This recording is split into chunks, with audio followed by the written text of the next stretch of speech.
하나님 말씀 창세기 2장입니다. 창세기 2장 24절 말씀 압도합니다. 이러므로 남자가 부모를 떠나 그 아내와 연합하여 둘이 한 몸을 이룰지로다. 아멘. 기도합니다. 할렐루야. 복된 시간 우리에게 주신 것 감사합니다. 영광 돌릴 수 있는 거룩한 시간 되도록 성령님 역사하여 주시옵소서. 감사하고 예수님 이름으로 기도드립니다. 아멘.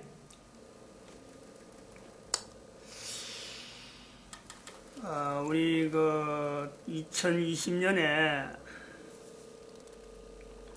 개인의 가치 상승, 개인이 훈련으로 된다. 그래서 10년 단위에 개인이 살아가면서 10년 단위에 그 주제를 가지고 10년마다 바꾸는 거죠. 완성이라는 건 없는 거예요. 자기 자신에게 물어봐야 됩니다. 완성했느냐 아니냐 그건 자기가 답을 해야 되며 이 정도 하면 되겠지 하고 넘어갈 수밖에 없고 아직도 멀었다 해도 넘어갈 수밖에 없는 10년이나 간 단위에 계속해야 되는 거예요. 뭐 처음에는 아마 어설프게 시작할 수가 있어요. 이게 뭐 긴가 민가 하는데 15세, 25세, 35세 가면 갈수록요 주제로 주어진 것이 예상치가 않다, 범상치가 않을 거다 느끼면서 아마 45세, 55세, 65세 갈 수가 있어요. 제가 지금 70세 바로 코앞에 있는데 45세에 이르러서 주어지는 주제가 교회의 노동시장 개입이거든요. 교회 노동시장 개입. 이때 왜 개인의 가치가 노동시장에 오랫동안 종사했음에도 불구하고 적어도 한 30년 이상 해도 그런 거예요. 자기 자신의 가치를 노동시장에서 찾을 수 없느냐. 이것이 하나의 큰 어떤 주제로서 동기죠.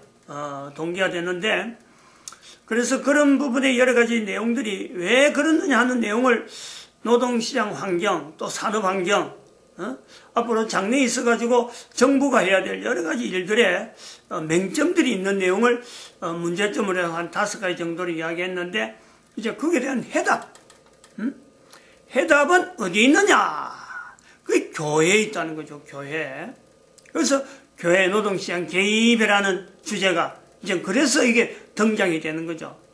교회 노동시장 개입을 할 때 노동시장인데 45세 노동시장이 주가 되는데 주제로 해서 되는데 그게 교회의 노동시장 개입이지 일반적으로 말하는 노동조합에서 말하는 노동시장도 아니고 정부 가서 말하는 노동시장도 아니고 또 산업 자체가 가지고 있는 노동시장이 아니고 교회의 노동시장 개입이란 말이에요. 개입. 2012년부터 교회가 노동시장에 개입하기 시작한다. 이게 하나의 선포적이면서 시작점 2012년부터 시작되고 있다. 이런 겁니다.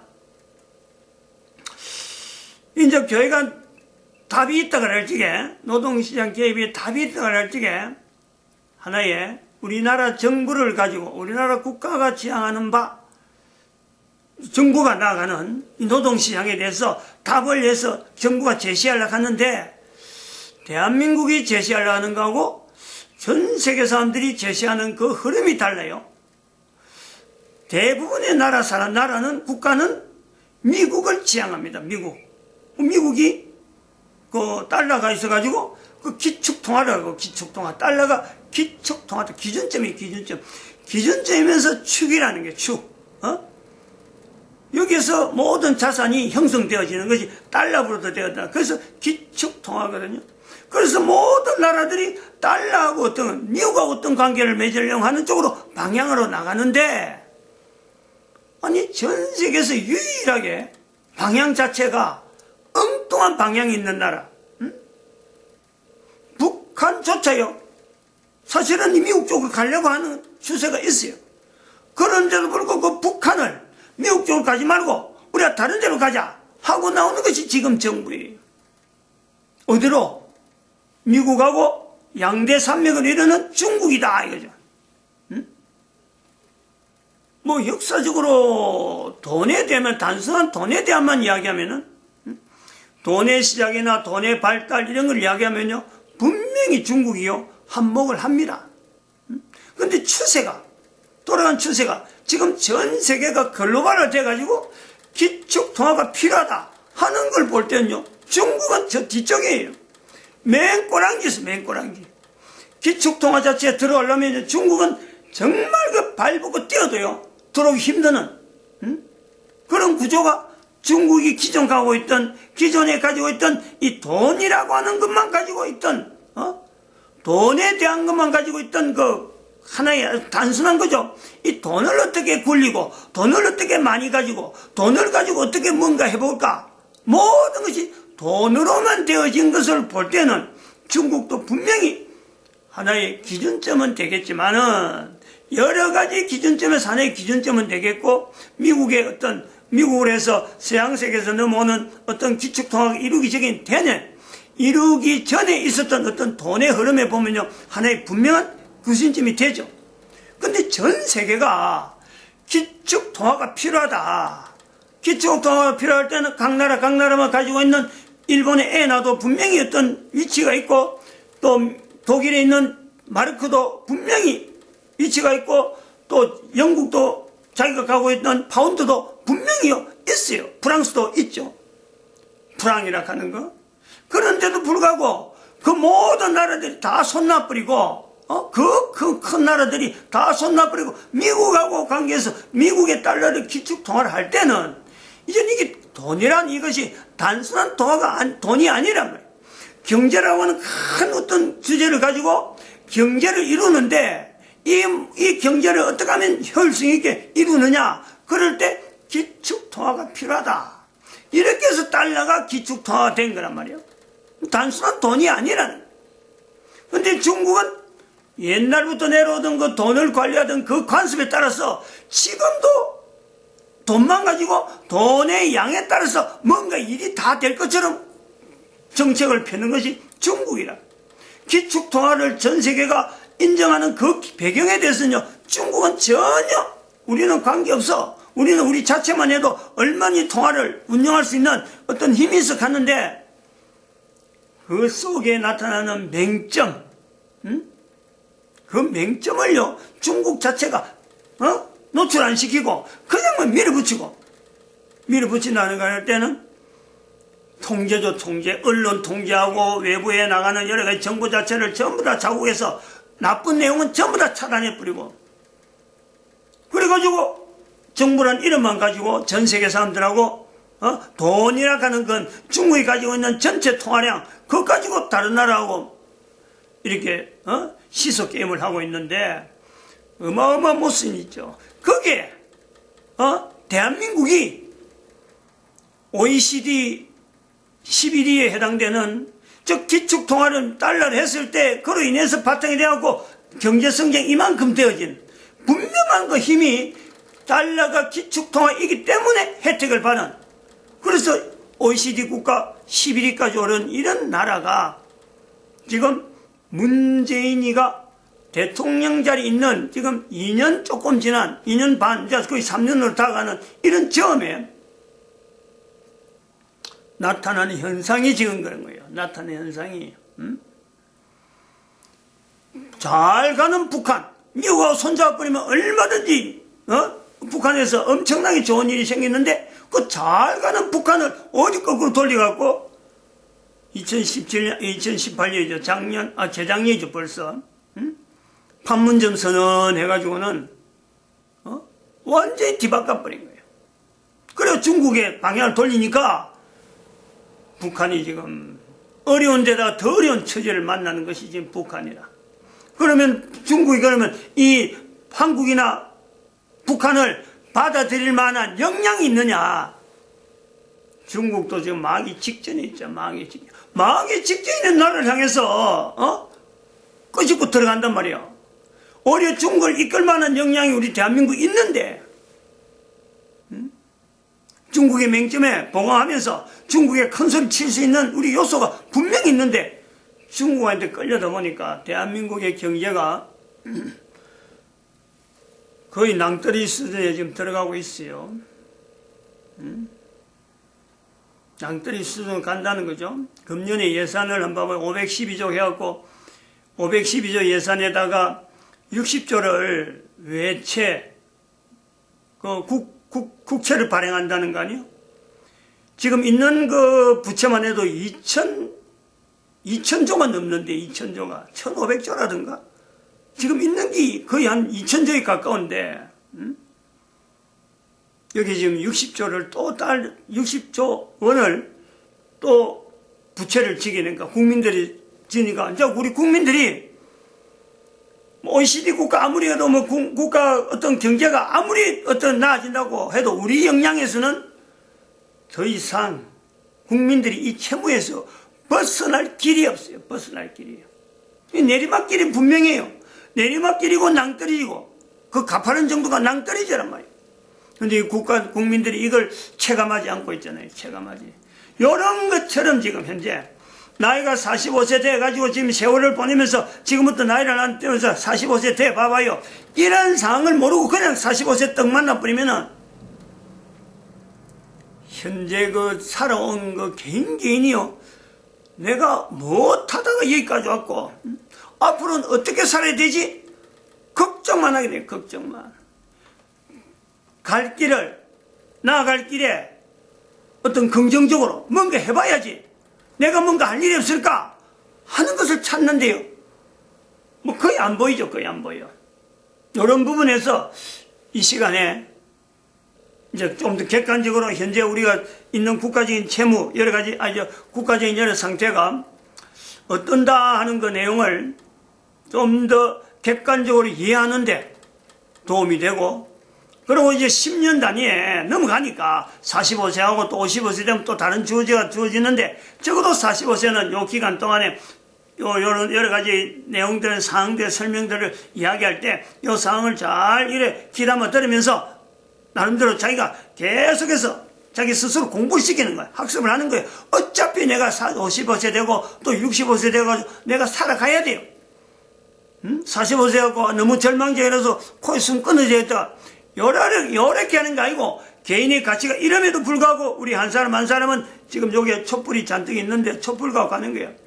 촛불 하나 갖고는 이렇게 안 됩니다. 여러 촛불이 있어야 되는데 바로 이 여러 촛불이 모여야 되듯이 한 사람 한 사람 부족하고 한 사람 한 사람 힘이 없어요.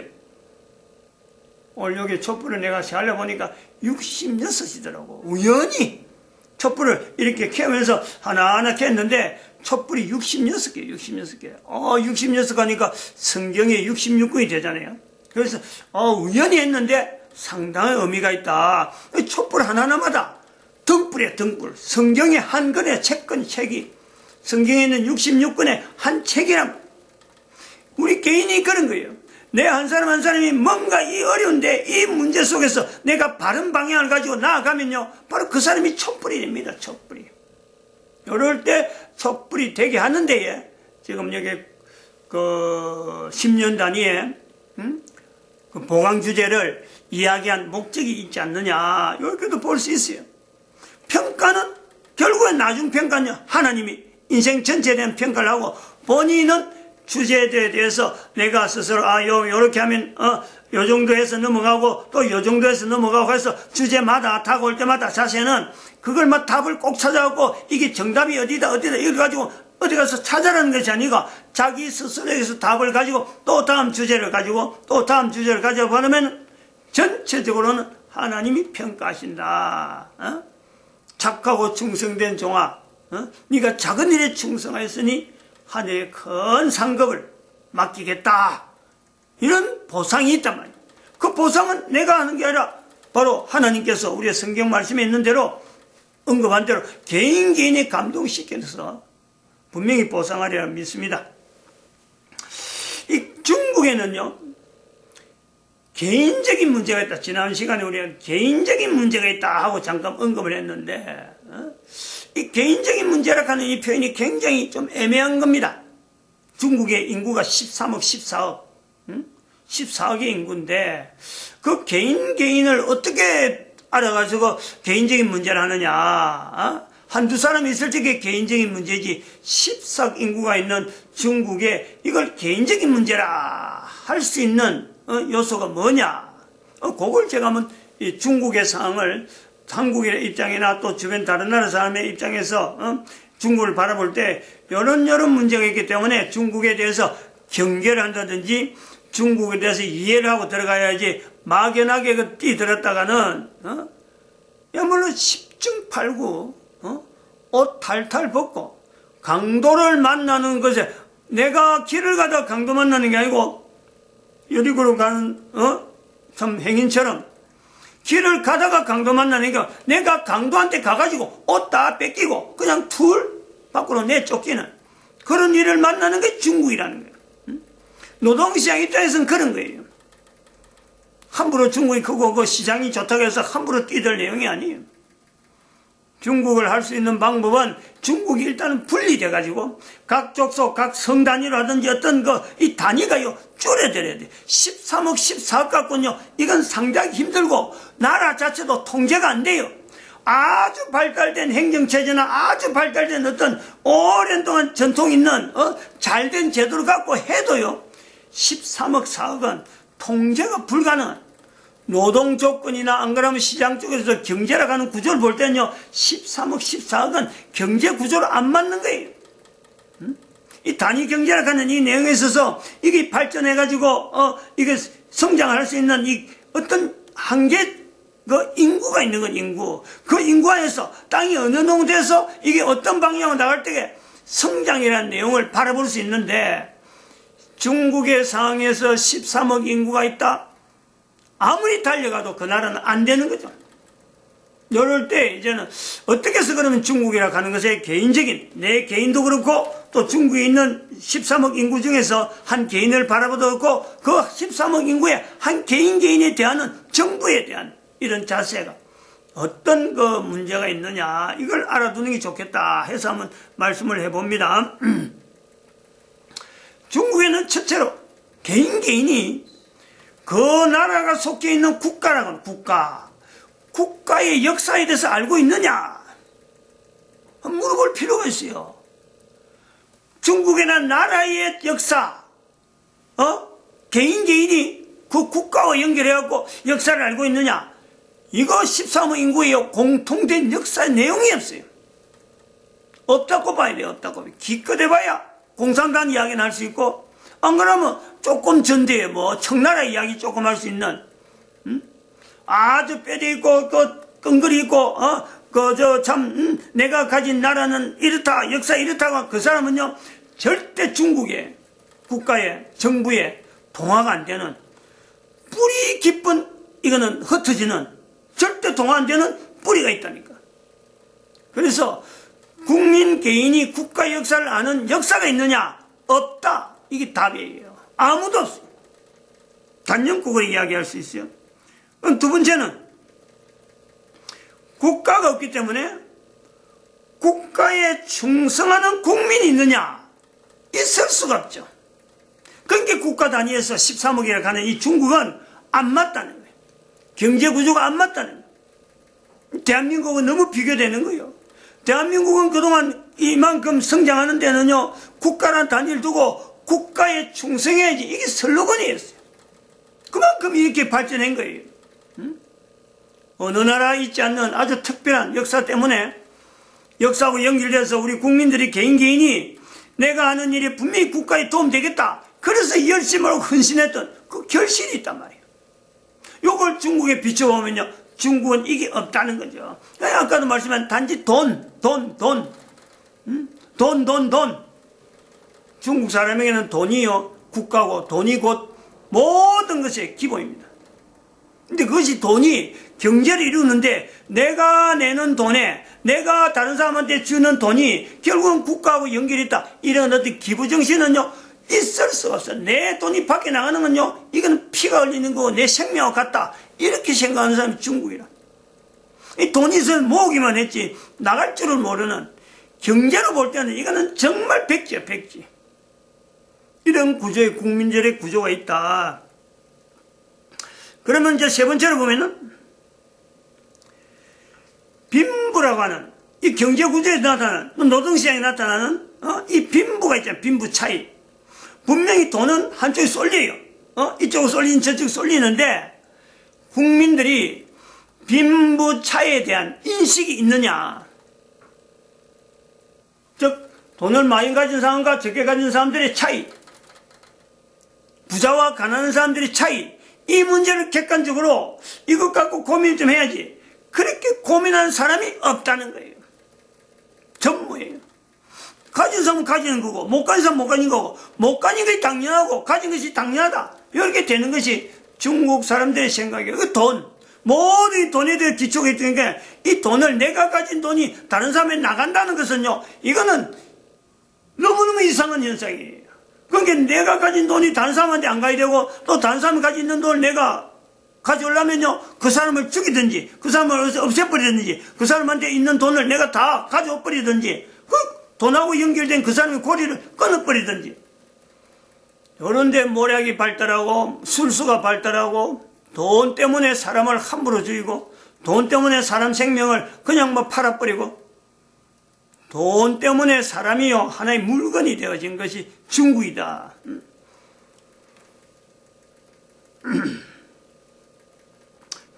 그러면 빈부차에 대한 인식이 없기 때문에 결국 뭐냐, 사회 문제가, 현재 중국의 사회가 공산당 이후로 70년 지난 지금에 빈부 차이가 어마어마하게 늘어나는데, 이걸 문제로 삼지 않기 때문에 어떤 대안이 없어요. 대안이. 빈부 차이에 대한 대안이 없다. 같이 가는 겁니다. 빈부 차이에 대한 인식을 하지 않는 것과 빈부 차이에 대한 대안이 없는 거, 이거 같이 넘어가는 거예요, 주제가. 우리가 여기서 이제 한 3가지 정도 내가 이야기를 드렸는데, 여기서 우리 하나 연결해 볼 수 있는 건 중국이 그 공산주의란 말이에요. 공산주의.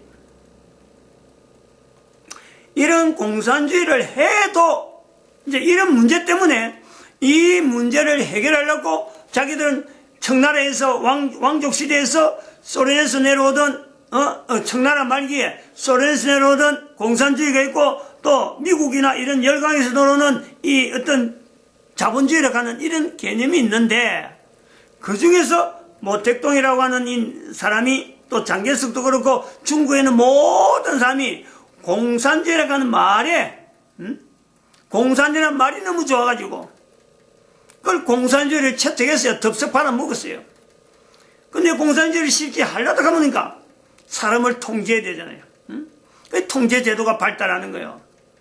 억압하고 짓누르고, 가진 자들은, 권력을 가진 자들은 자꾸 재산이 불어나니까 그 공산주의에 더 몰두하고, 그래 공산주의를 시행하는 것을 버리지 않는데, 공산주의를 해도 이런 문제에 대해서 답이 없고, 그 다음에 또 민주주의를 하려고 그러니까, 민주주의도 사실은 민주주의 입장에 보면은 이 중국이라는 나라가요, 이 답이 없는 거예요. 어떻게 어느 것도요, 이걸 뭔가 접근할 수 있는 내용이 없는 거예요. 민주주의를 해도 그러는데, 자유민주주의는 어떠냐? 대한민국에 나온 자유민주주의. 자유민주주의로 답이 없다는 자색 때문에 현재 문재인이 자유민주주의 체제에 있는 이 대한민국을 가지고 중국에 갖다 붙여가지고 중국 공산주의를 받아들이면은 하고 지금 연결하려고 하는 시도가 지금 현재 나타난 2020년 지금 현재란 말이에요. 그럼 이렇게 어떤 제도라도 중국을요, 변화시킬 수 있는, 중국에서 어떤 변화를 바랄 수 있는, 중국에서 무슨 가능성을 둘 수 있는 내용이 아무것도 없어요.